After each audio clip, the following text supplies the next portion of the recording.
Hello, Wanderers. Welcome back to our Crusader Kings 3 roleplay series following Corlys Velaryon, the Seaspray, the Red Tide, the Pirate's Bane, the captain of the Velaryon fleet, and the Lord of the Northern Stepstones. And in that last episode, Corlys suffered some truly grievous blows. Not wounds, indeed, well, not wounds to his body, but rather wounds to his heart, as he lost not only two of his sons now, but also his dearly beloved wife, Lady Sherris. And I had some people in the comments who were suggesting that Corlys's love for Lady Sherris maybe wasn't as strong as we were implying.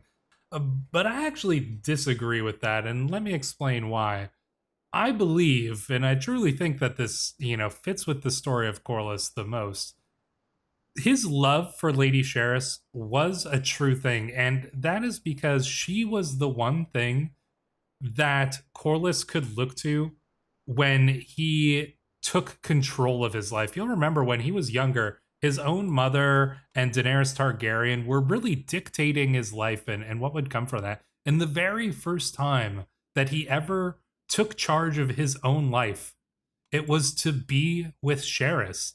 And she stuck with him through everything. She even stuck with him when he was sent into exile. She lost her home. She lost her ladyship.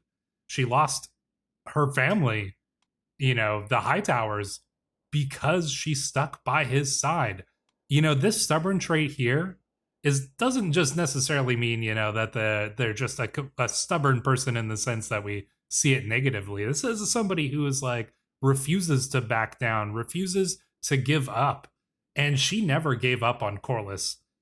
And not only that, but I think that Sherris was, even though he was an arbitrary man, even though he was a cynical man, I think that Sherris was the one thing that Corlys could look to from his father, who was a gallant knight, a man of certainly chivalric ideal, who Corlys probably looked up to a lot when he was growing up.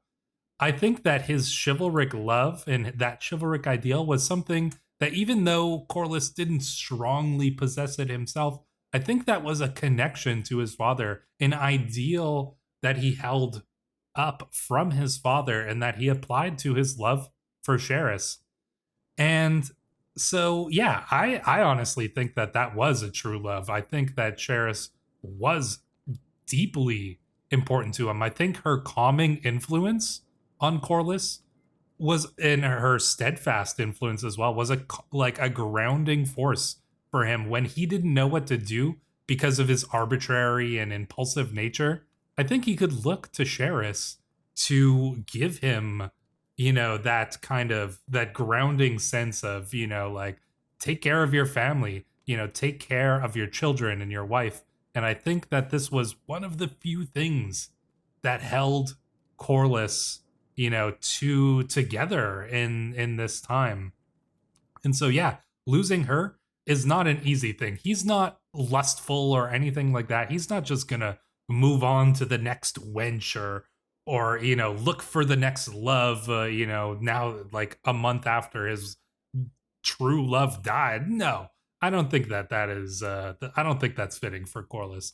I'm not saying that he might never find love again, but I think if it is, or even if he finds a lover or something like that, sure, he might, go for a roll in the hay, when the urge strikes him. But he's not, actively seeking that out because, he is in mourning. He is in true, deep mourning, not only for his wife, but for his children. So, yeah, I don't think he's just going to be hooking up with the next pirate wench that he sees. Maybe if somebody seduces him or something like that, I could see. But perhaps if he finds a woman who can recreate that spark within him that Sherris did, then maybe I could see it. But yeah, I don't think he's moving on that quickly. Not only that, but we have the widow trait, so we can't even marry, anytime soon anyways. So that's my stance on it. I think that it was a true love. I think that she grounded him, and I think that in her death, yeah, I mean, losing that is gonna potentially turn him towards a darker path. You'll see I've actually switched out cynical for wrathful, and that is due to the fact that he went on that rampage and, hung every pirate he could get his hands on, basically, in that essentially murderous rampage here. And yeah, I think he is turning wrathful, vengeful. He's, he is turning into kind of a, not a, I guess, yeah, kind of a villain. Certainly an anti-hero, but probably more villainous. That is to say, though, I don't think he's gone all the way over into villainy. I don't think that he is gonna do a complete turn from this. I think that he's on the path there, but I also still think that there is a path for redemption for him. He has children whom, he probably loves. He has siblings whom he certainly cares for. And I think that there is a path to redemption for him. We'll see if that comes up.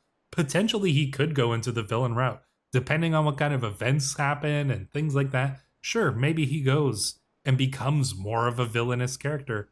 But I want to believe that there's at least the potential for redemption for him. We'll see. But yeah, I think that we're at the cusp for Corlys here. He is, for now, I think, still caught up within his grief, within the rage that he expresses that grief through. I think that's what's driving him right now. But I don't think that's like an innate thing. I don't think he's like completely turned, evil or anything like that. I think he's just extremely heartbroken and he doesn't know how to express that.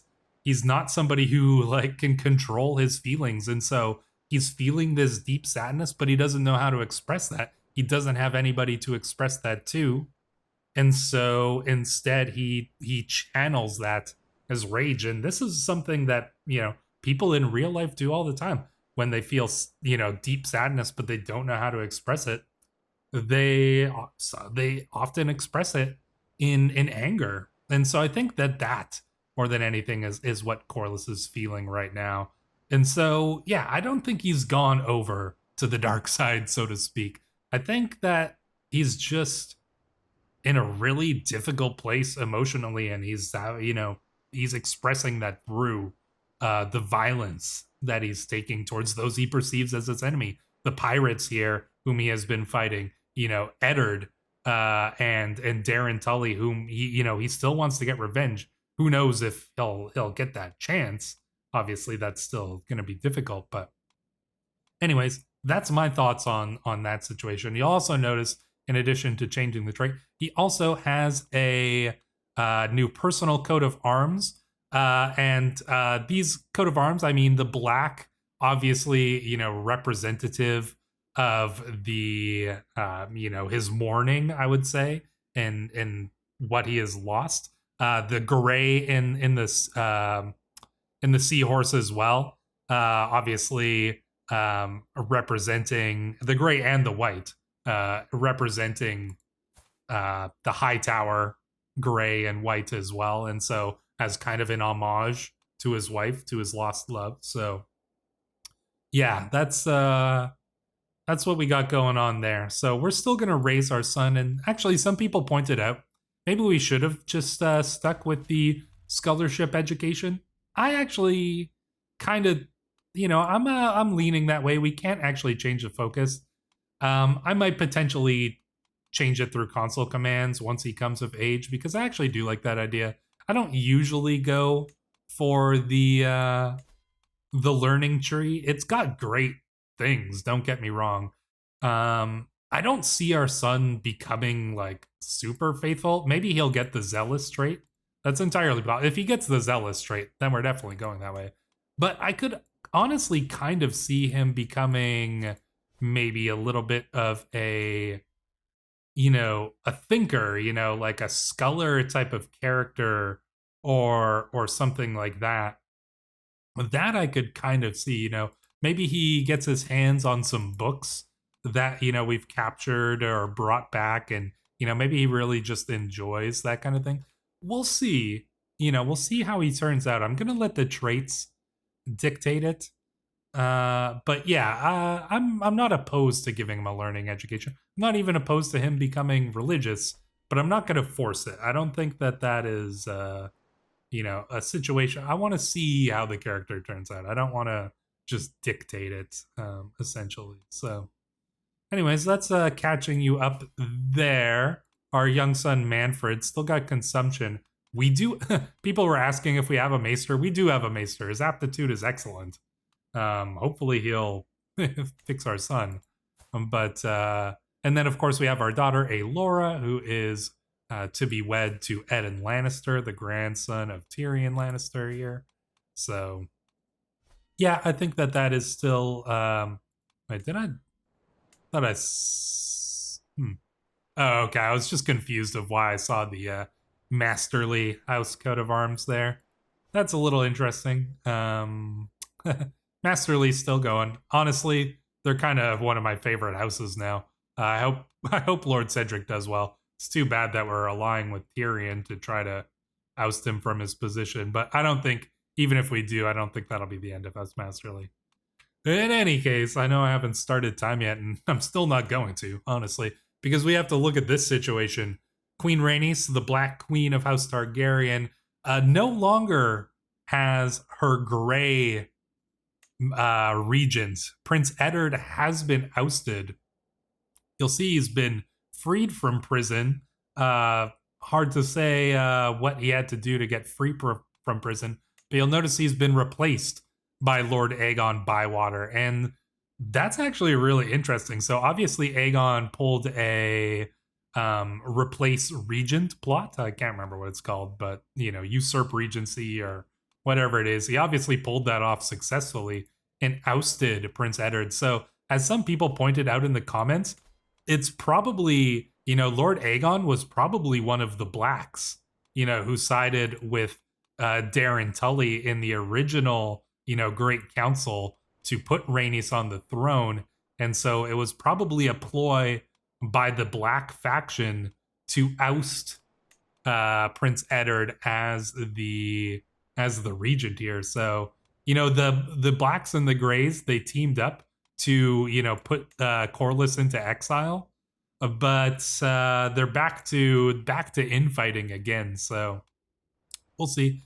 You'll also notice that Queen Rhaenys's heir is Sanella Martell. That's not. I'm not going to be playing that out. Obviously, her heir is Prince Eddard, the Prince of Dragonstone. It makes literally no sense that some random, I guess her sister. It makes no sense that this Dorn. Oh, and she became Warring Star as well. Interesting. It makes no sense that her sister would inherit over Prince Eddard.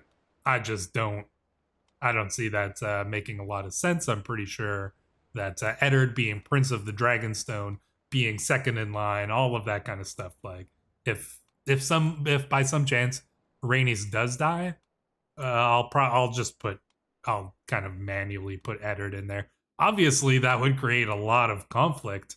The Martells would not be happy about that. Probably very few people would be happy about that. So, yeah, I think that would potentially cause a civil war. But in terms of how I'm going to play it, Eddard is the heir to the Iron Throne as it currently stands. So, anyways, that's everything. Now I'm going to start time. I'm pretty sure we are fully caught up. So we're just going to let time roll. We don't have any more conquering to do just yet. We need to get the claims on Tyrosh. So we will do our best to do so. We got a new potential captain here. Okay. I mean, we should fill out our accolades. Knight of the Fox. That's an interesting one. Okay, we need a new successor to this accolade. So we're going to find one, I suppose. Hey, wow. Humphrey Rutland's got great prowess. 26. That's pretty good. The question is, we could do some raiding. And I'm not opposed to that. Do we do some raiding? I mean, Corlys in his anger, does he take it out? Do we have a reason to raid against Tyrosh? Maybe. I guess let's train our squire in swordsmanship here. Carl Greyjoy. Excellent training session right there. Yeah, do we do some raiding? I don't know. Have we gone that far? What's our justification for that? Like, you know, hmm, has Tyrosh really done anything to us? They have slaves, so maybe we could kind of justify it. Like, I don't think that we're just, like I said, we are turning towards a more villainous or anti-hero outlook, but I still, find it, I find the justifying, like, going to pure piracy still a little bit difficult. Not impossible. We could raise them all as raiders and do a little raid on Tyrosh, maybe to steal their treasury. What would we be doing that for? What's our purpose in that? What's our justification? Our in character justification for these things. Obviously, mechanically, we would get some money from that. I think that there could be some reasoning for that, and I think that Corlys sees, Tyrosh invaded his father's kingdom. I think were we alive during that? If we weren't alive, we definitely heard the stories. Tyrosh invaded his father's kingdom. They're potentially, like, who knows? Maybe they're backing, maybe we think that they're backing the Pirate King of the Stepstones. That would totally make sense. Actually, I know there's no actual alliance here, but considering Lys is backing us, I think it would make sense that maybe Archon Landro is funneling weapons, funneling ships, funneling money to the Stepstones. I think that's fair. Maybe Cymric here comes to us with some information to that effect. Whether it's true or not, hard to say. But I think that we're gonna try to interrupt that anyways, and try to go and potentially do a raid. Now he does have 11,000 troops. That would be a tough raid to pull off. Do we raid his capital city, or do we raid Little Tyrosh just to test things out? Maybe it's a test. Maybe it is a test. Let's say, who are we going to put in charge? Evitho? I mean, Briglos is our marshal, but Evitho has been doing this a long time, and, I kind of think that Evitho has been, like, a privateer for a while, actually, so he's probably had his run-ins with the Tyroshi already. We only get, you know what, 17, 19, that's not too bad. How much do we get? 64, 30. Oh, there's so much money in here. I don't know if we can we beat 11,000 troops? This is where the mechanical stuff comes in. I gotta look at, he's mostly levies. He's got some ornate helms. Look at this. Here's my justification. Look right here. Stepstones pirates. He does have pirates with him. Told you. He is siding with the pirates. There we go. That's our justification right there. He has way more men-at-arms than us. I don't know if we can win this, but you know what? I'm gonna try. We will have the potential bonus from, they'll be disembarking. Evitho is pretty strong. Open terrain expert. Is this? I mean, that's not open terrain. Would Briglos be better? Unyielding, friendly fatal casualties. That could be nice. Maybe we do put Briglos in charge. Evitho will still be in the army, obviously, here. What we could do, we could try to get the raid done before they even get their forces up to, Independence faction. Captain Perino? Well, I don't think we're too worried about that.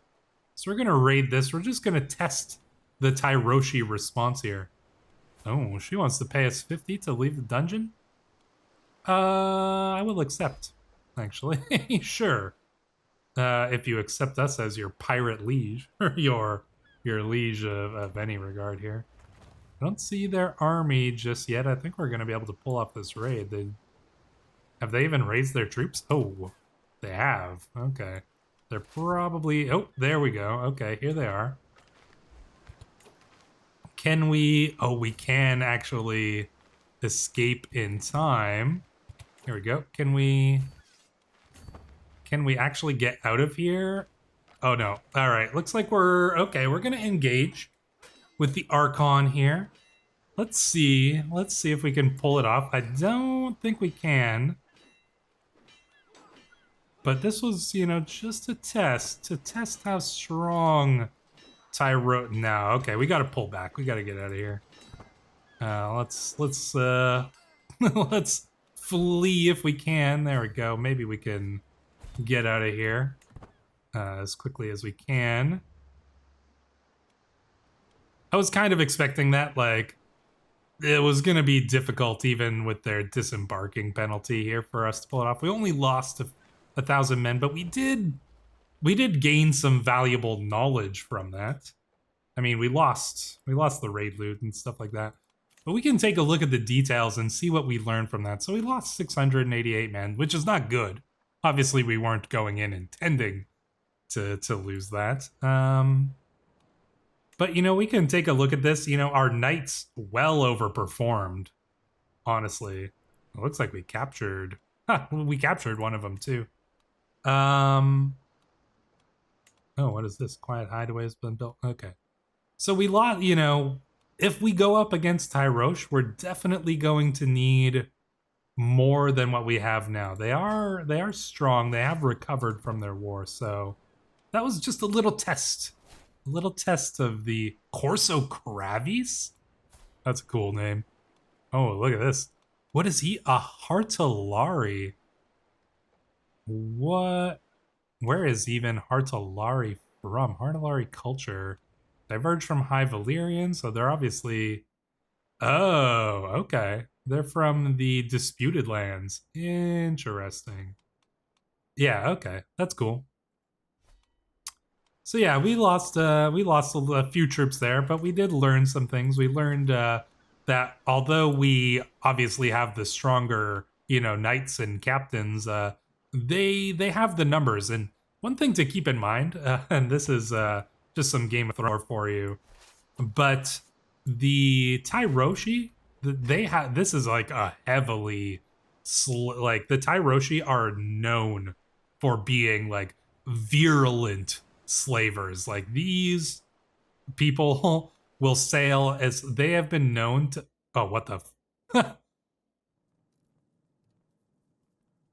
What is happening? Defending against Cedric. Oh, what are you doing? Liberty War. Why? Why are you doing this? Oh. Okay. I mean, is the Vale staying out of it again? Every freaking time. And the North. The Vale and the North just want nothing to do with the kingdom. Okay. Obviously, yeah, Lord Paramount Hugh stays out of it. Obviously, the Riverlands joining up. Even Eddard is joining up. Oh, man. Okay. Well, this is interesting. Let's take a look at the side. Oh, that's actually an even fight. Okay, well, look, I think that the Masterlies are gonna, yeah, they're gonna be in real trouble after this. The question is, do we sail to the west? We can't declare war. We don't have anything on them. Is this a chance to, like... Eddard is the regent again? Oh, how did he pull this off? Crazy. Wow. Like, we spend, like, a few, like, what, 6 months or something going to deal with, like, Tyrosh here? and just all hell breaks loose. Eddard somehow takes his regency position back. Another war starts. I mean, this is wild, actually. What can we do in this situation? Can we declare war? I mean, on our claims? Technically, we could. She could call in her allies, but it wouldn't be a mega war. So she wouldn't actually get all of this, I don't think. Oh, man. Is this our chance to take our lands back? Oh, man, that seems so risky. We do not, I mean, we don't have that many troops. We've got our allies in Lys, 11,000 troops there. We've got, 4,500 ourselves. The only allies we're going to be able to call in, probably, yeah, we can call in Lys. We could call in, Tyrion's 700. We won't be able to call in anything from the Reach. Oh man, the thing is, like, if we do this from a roleplay sense, if we try to pull this off and fail, that would be, oh man. It says we have 30,000, but we don't. We won't be able to call in Willis, Eddard. Well, we might be able to call in Massey's Hook. Could we call in Massey's Hook? No, I mean, there's still... He only has 500 troops anyways. I think we gotta wait a little bit and see if she, if they get hurt. If the troops get taken down, she's losing a lot of money. She's losing 29 per month. So her gold's gonna tick down pretty quick. If we do this, what do we get? So we do all of our claims. We gain these contests. We get the High Lordship of. We get the Lord Paramountcy of Dragonstone, Sharp Point, Dragonstone, Driftmark, Claw Isle, High Tide, and Driftmark as well. Oh man, is this the opportunity? This is way earlier than I was expecting. Could we do something else? Could we go in and raid River Run while this is all going on? He's got 20,000 troops that he's going to be pushing off there. Do we, no, we can't offer to join the war. I'm just looking at all the possible options here because I'm obviously going to be asking what you guys think, but I want to give you guys all the information here so that we can, make a proper decision. This is way, way, way earlier than I was expecting here. There's a possibility. I don't think we would raid Westeros. I don't think that makes a lot of sense. Oh man, I am tempted. I think that if we see her money sink down a lot, if the war seems like it's dragging on for a good little while, and if her troops go down like significantly, if she ends up maybe at like 20,000, maybe we go in. Maybe we quickly siege down Dragonstone, High Tide, Driftmark. Oh, and look, Lord Jaehaerys is imprisoned by Eddard. Jeez, what did he even... I know he rose up against Eddard, but looks like Eddard... Wow, Eddard's kind of a badass, honestly, if you think about it.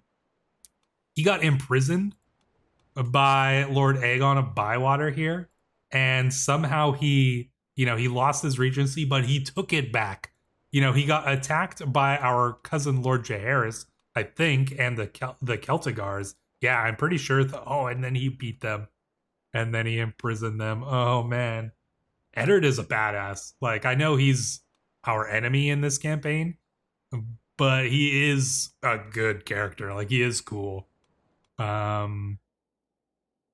Yeah, so do we wait a little bit and try to declare a war? Do we go for it now?